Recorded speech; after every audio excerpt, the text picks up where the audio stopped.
दोस्तों दनोइस पर आप सभी लोगों का एक बार फिर से स्वागत है। देश और दुनिया की 15 बड़ी खबरें लेकर आपके सामने हाजिर है। सबसे पहले जान लेते हैं हेडलाइंस को।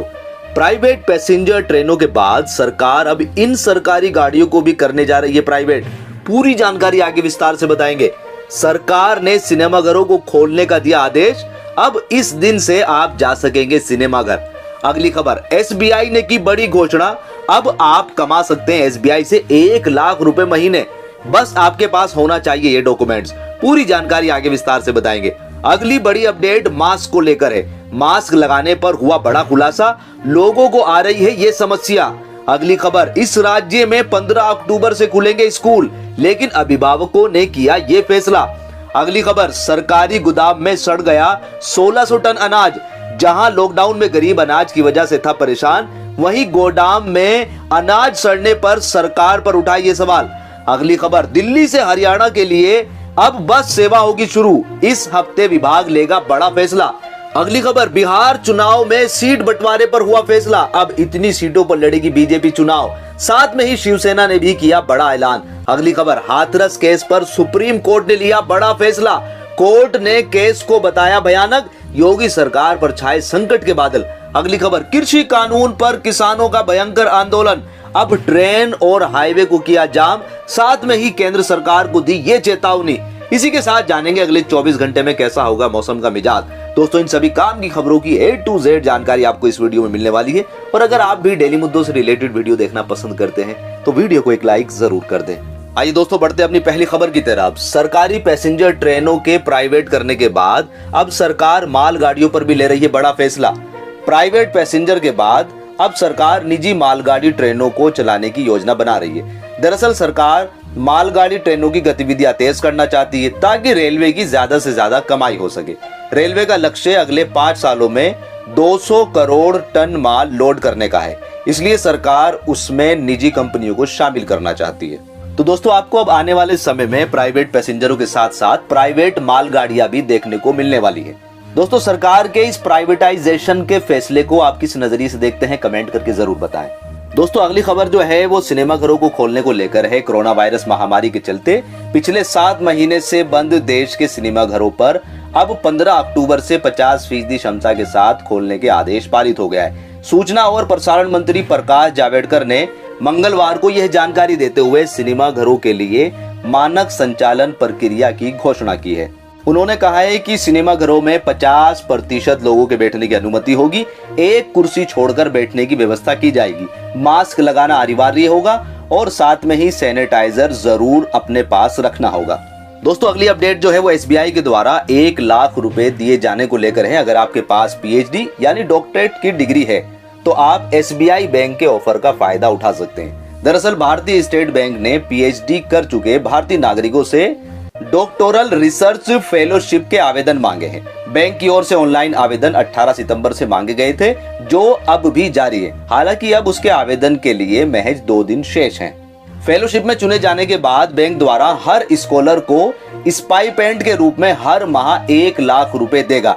इसके लिए बैंक की तरफ से 2 साल का कॉन्ट्रैक्ट किया जाएगा। यदि आप भी इस फेलोशिप का फायदा उठाना चाहते हैं तो आपके पास सिर्फ 2 दिन हैं। आप 8 अक्टूबर तक अपना आवेदन जमा कर सकते हैं। दोस्तों अगली खबर जो है वो मास्क पहनने को लेकर है। सांस लेने में दिक्कत के कारण बेंगलुरु और मैसूरू जिले के 53% लोग मास्क नहीं पहनते हैं। देश के 18 शहरों में किए गए सर्वे में यह बात सामने आई है।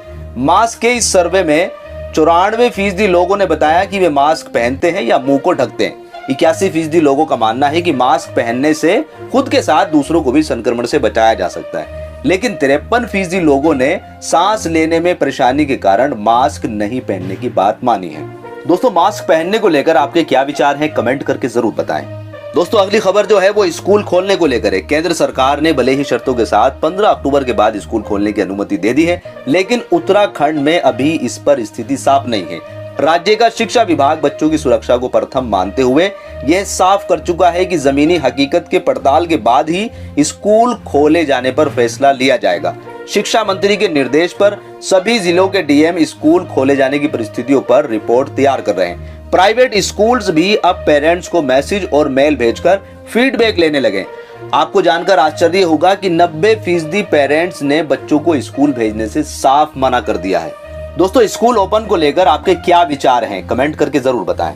दोस्तों अगली खबर जो है वो सरकारी गोदामों में रखे अनाज को लेकर है। कोरोना वायरस महामारी और लॉकडाउन के दौरान जहां गरीब दाने दाने को मोहताज रहे, वहीं गोदामों में सैकड़ों टन अनाज सड़ गया। उपभोक्ता मंत्रालय के द्वारा जारी आंकड़ों के अनुसार लॉकडाउन के दौरान मई और जून में FCI के गोदामों में करीब 1600 टन अनाज खराब हो गया।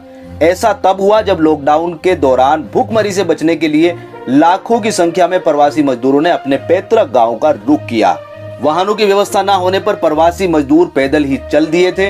रास्ते में कई मजदूरों की मौत भी हुई है। अब मंत्रालय ने बताया कि मई में करीब 26 टन अनाज खराब गया, जबकि जून में 1452 टन से भी ज्यादा अनाज खराब होने की रिपोर्ट सामने आ रही है। इसी तरह जुलाई और अगस्त के महीने में 41 टन और 51 टन अनाज बर्बाद हो गया है। डेटा के मुताबिक मार्च और अप्रैल महीने में अनाज खराब नहीं हुआ। दोस्तों अगली खबर जो है वो एक राज्य से दूसरे राज्य की बस चलने को लेकर है। कोविड-19 के कारण पंजाब रोडवेज की बसें इस समय इंटर स्टेट ही चलाई जा रही है। जल्द ही बसें दिल्ली रूट पर भी चलती हुई नजर आ सकती है। इस संबंध में जल्द ही दिल्ली स्टेट के साथ मीटिंग होने वाली है और एक सप्ताह के अंदर ही इन रूट पर बसें चलने की उम्मीद है। सरकारी बसें ना चलने से पंजाब रोडवेज को भारी नुकसान उठाना पड़ रहा है। अगर दिल्ली रूट की बसें शुरू हो जाती है तो इससे दिल्ली हरियाणा का भी रास्ता साफ हो जाएगा, जहां पर कोरोना से पहले हर 15 मिनट बाद बस चलती थी। दिल्ली रूट शुरू होने से पंजाब रोडवेज का रेवेन्यू दोबारा पटरी पर आ जाएगा। दोस्तों आपको किन 2 राज्यों की बसों के चलने का इंतजार है, कमेंट करके जरूर बताएं। दोस्तों अगली खबर जो है वो दिल्ली में बढ़ते प्रदूषण को लेकर है। तापमान गिरने के साथ ही दिल्ली सहित NCR की हवा में प्रदूषण बढ़ने लगा है। उधर पड़ोसी राज्य में पराली जलाने का सिलसिला भी शुरू हो गया है। राजधानी में वायु प्रदूषण के खतरे की आहट देखते हुए दिल्ली सरकार ने अभी से सतर्कता बरतनी शुरू कर दी है। इसी के तहत मास्टर प्लान तैयार किया गया है ताकि कोरोना के दौरान लोगों को प्रदूषण की वजह से परेशानी का सामना न करना पड़े। मुख्यमंत्री अरविंद केजरीवाल ने सोमवार को प्रदूषण के खिलाफ महाअभियान का आगाज करते हुए सभी एजेंसियों के साथ बैठक कर योजना तैयार की है। उन्होंने कहा है कि महाअभियान के जरिए आज से दिल्ली में प्रदूषण के खिलाफ जंग छेड़ दी गई है, जो अगले 3-4 महीने तक जारी रहेगी।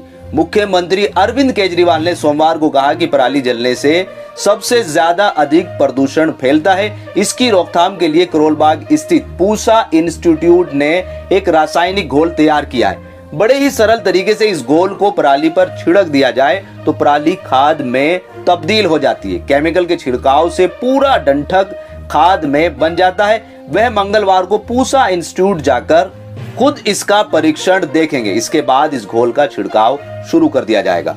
दोस्तों दिल्ली का प्रदूषण क्या इस मास्टर स्ट्रोक के बाद रुक पाएगा? आपके क्या विचार हैं, कमेंट करके जरूर बताएं।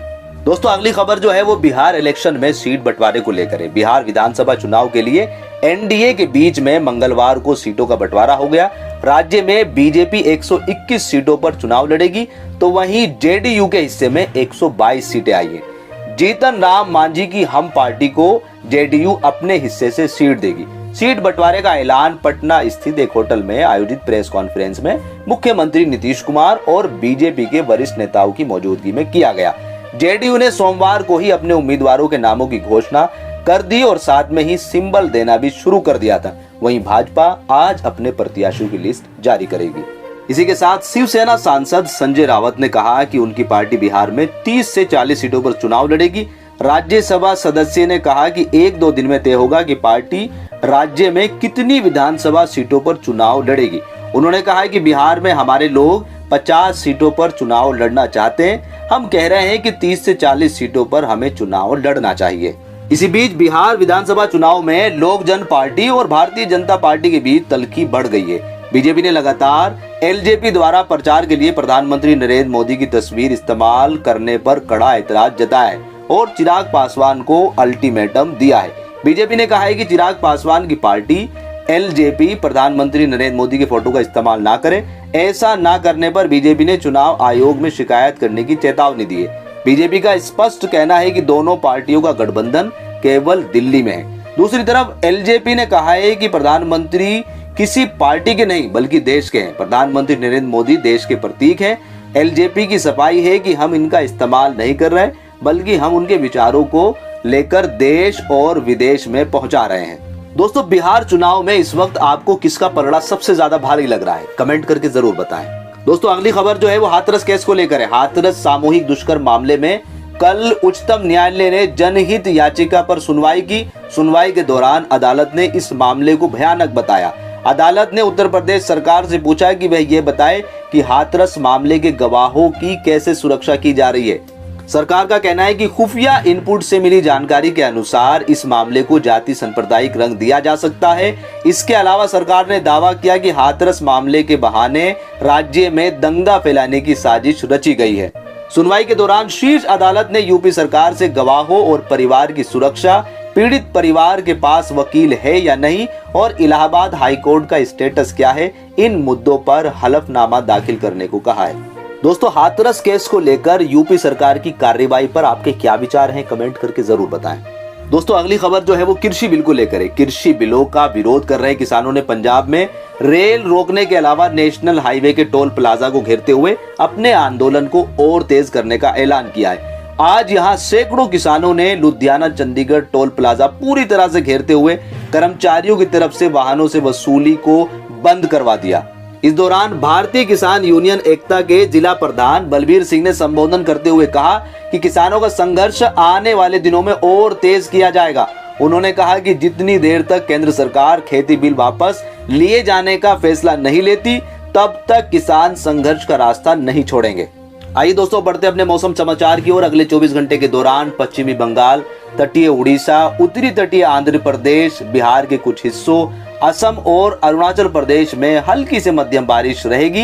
एक दो स्थानों पर तेज बारिश का अनुमान भी जताया जा रहा है। पूर्वोत्तर भारत, झारखंड, छत्तीसगढ़, पूर्वी मध्य प्रदेश, आंतरिक उड़ीसा, तेलंगाना, विदर्भ, अंडमान व निकोबार द्वीप समूह, दक्षिणी आंतरिक कर्नाटक, दक्षिणी तटीय कर्नाटक और केरल में हल्की से मध्यम बारिश हो सकती है।